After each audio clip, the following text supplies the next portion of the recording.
दोस्तों, हमारा पहला क्वेश्चन है, बच्चों के बौद्धिक विकास की 4 विशिष्ट अवस्थाओं की पहचान की गई। हमारा क्वेश्चन है, बच्चों के बौद्धिक विकास की 4 विशिष्ट अवस्थाओं की पहचान की गई।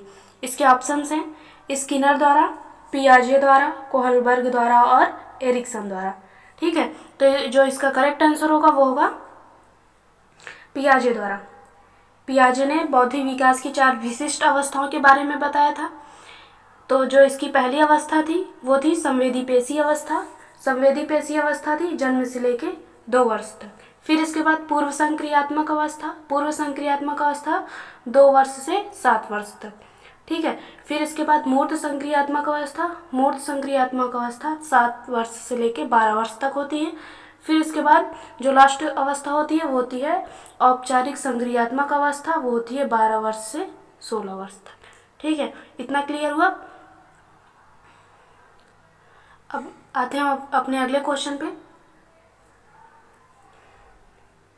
सीखने के अंतर्दृष्टि सिद्धांत को किसने बढ़ावा दिया? क्वेश्चन है, सीखने के अंतर्दृष्टि सिद्धांत को किसने बढ़ावा दिया? इसके ऑप्शन है जीन पियाजे, वाइगोत्स्की, गेस्टाल्ट सिद्धांतवादी और पावलोव। तो जो इसका सही आंसर होगा वो होगा गेस्टाल्ट सिद्धांतवादी।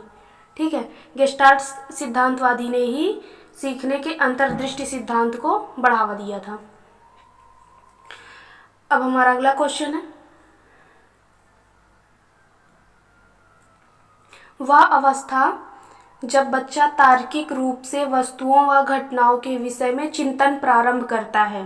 क्वेश्चन है, वह अवस्था जब बच्चा तार्किक रूप से वस्तुओं व घटनाओं के विषय में चिंतन प्रारंभ करता है। इसके ऑप्शन है पूर्व संक्रियात्मक, मूर्त संक्रियात्मक अवस्था, संवेदी प्रेरक अवस्था और औपचारिक संक्रियात्मक अवस्था। हमें बताना है कौन सी अवस्था में बच्चा वस्तुओं और घटनाओं के विषय में चिंतन प्रारंभ करने लगता है। तो जो इसका सही आंसर होगा वो होगा मूर्त संक्रियात्मक अवस्था। मूर्त संक्रियात्मक अवस्था में ही बच्चा तार्किक रूप से चिंतन प्रारंभ कर देता है और यह अवस्था होती है 7 वर्ष से लेके 12 वर्ष तक मूर्त संक्रियात्मक अवस्था होती है। ठीक है, हमारा अगला क्वेश्चन है, खिलौनों की आयु कहा जाता है। क्वेश्चन है हमारा ये क्वेश्चन है, खिलौनों की आयु कहा जाता है। इसके ऑप्शन है पूर्व बाल्यावस्था को, उत्तर बाल्यावस्था को, शैशवावस्था को, इनमें से सभी। तो जो इसका करेक्ट आंसर होगा वो होगा पूर्व बाल्यावस्था को। पूर्व बाल्यावस्था को ही खिलौनों की आयु कहा जाता है। ठीक है, अगला क्वेश्चन है हमारा, पियाजे के अनुसार बच्चा अमूर्त स्तर पर चिंतन, बौद्धिक क्रियाएं और समस्या समाधान किस अवस्था में करने लगता है?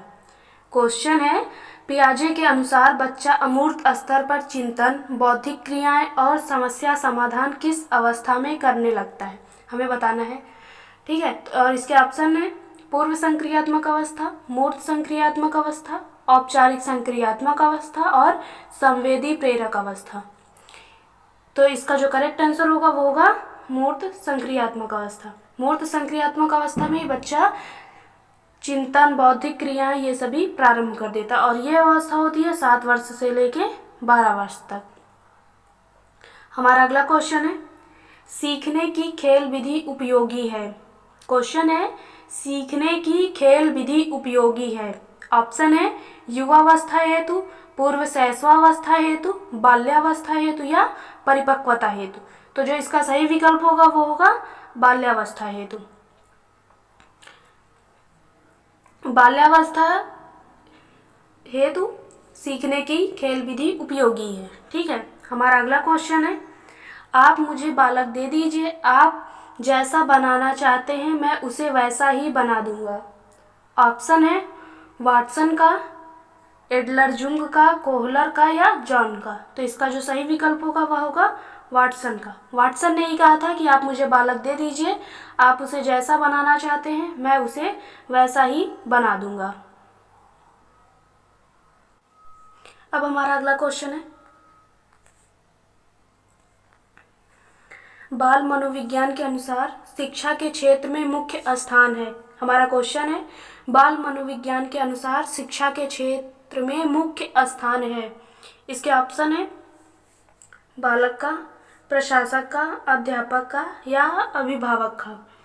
तो इसका जो सही विकल्प होगा वो होगा बालक का। बाल मनोविज्ञान में शिक्षा के क्षेत्र में बालक का मुख्य स्थान है।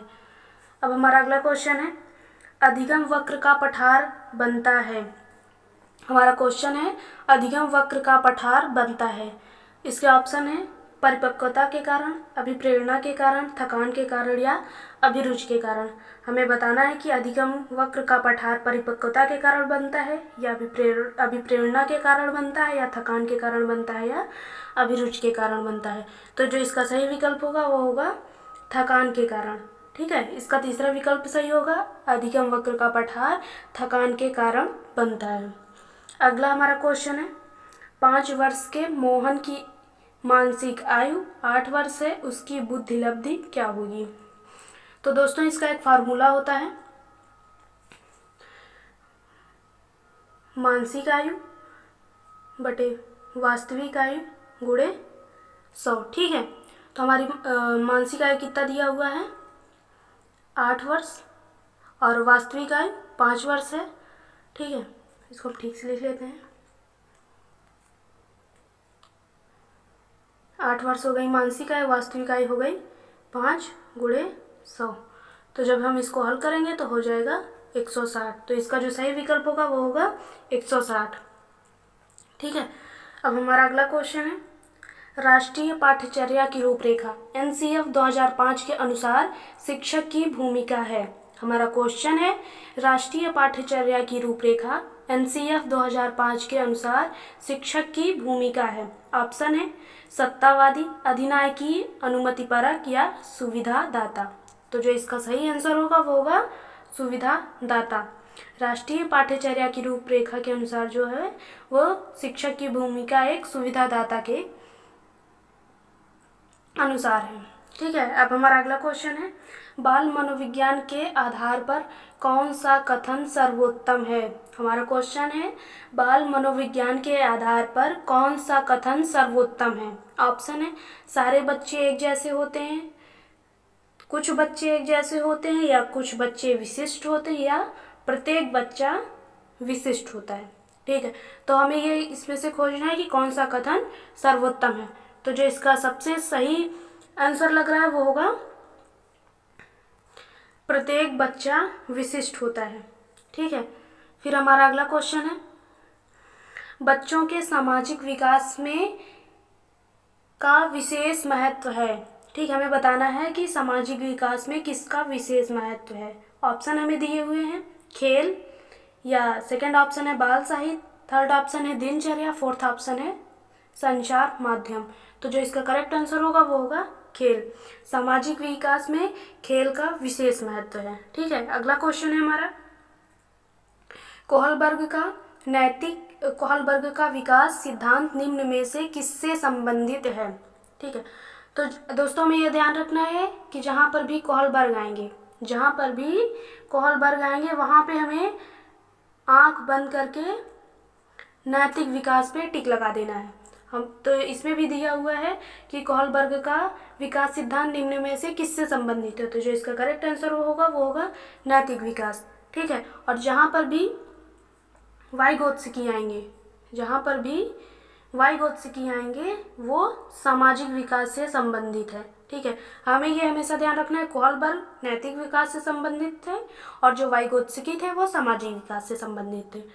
अब हमारा अगला क्वेश्चन है, शिक्षण प्रक्रिया में निम्नलिखित में किसका भली प्रकार ध्यान रखना चाहिए। हमारा क्वेश्चन है, शिक्षण प्रक्रिया में निम्नलिखित में किसका भली प्रकार ध्यान रखना चाहिए। ऑप्शन है विद्यार्थियों की सक्रिय सहभागिता, अनुशासन और नियमित उपस्थिति, गृह कार्य की जांच में लगन और वस्तु की कठिनाई स्तर। ठीक है, ऑप्शन है विद्यार्थियों की सक्रिय सहभागिता, अनुशासन और नियमित उपस्थिति, गृह कार्य की जांच में लगन और वस्तु की कठिनाई स्तर। ठीक है, तो जो इसका सही आंसर होगा वो होगा विद्यार्थियों की सक्रिय सहभागिता। शिक्षण प्रक्रिया में हमें विद्यार्थियों की सक्रिय सहभागिता का विशेष ध्यान रखना चाहिए। ठीक है।